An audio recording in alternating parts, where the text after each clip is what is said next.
ರೋಣ ವಿಧಾನಸಭಾ ಕ್ಷೇತ್ರದ ಸನ್ಮಾನ್ಯ ಜನಪ್ರಿಯ ಶಾಸಕರಾದಂತ ಜಿ.ಎಸ್. ಪಾಟೀಲ್ ಸಾಹೇಬರು ಈ ಬಾರಿ ಡಿ.ಕೆ. ಶಿವಕುಮಾರ್ ಅವರ ಸಂಪುಟದಲ್ಲಿ ಸಚಿವರಾಗಬೇಕು ಎಂದು ಆಗ್ರಹಿಸಿ ಶ್ರೀ ಸಿದ್ಧಗಂಗಾ ಶ್ರೀಗಳ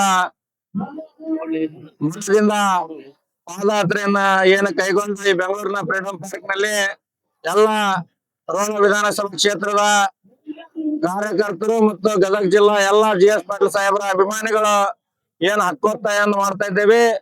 ಇವತ್ತು ಜಿ.ಎಸ್. ಪಾಟೀಲ್ ಸಾಹೇಬ್ರನ್ನ ಸಚಿವರನ್ನಾಗಿ ಮಾಡ್ಬೇಕು.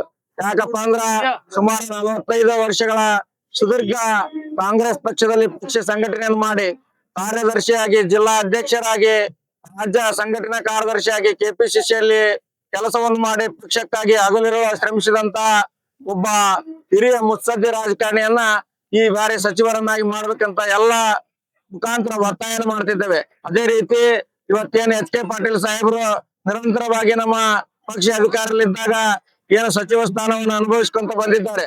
ಅದನ್ನ ಈ ಬಾರಿ ಅವರು ತ್ಯಾಗ ಮಾಡಿ ಇವತ್ತು ಈ ಬಾರಿ ನಮ್ಮ ಸಾಹೇಬರಿಗೆ ಜಿ.ಎಸ್. ಪಾಟೀಲ್ ಸಾಹೇಬರಿಗೆ ಅನುಕೂಲ ಮಾಡಿಕೊಡ್ಬೇಕಂತಂದು ನಾವು ಒತ್ತಾಯ ಮಾಡ್ತಿದ್ದೇವೆ.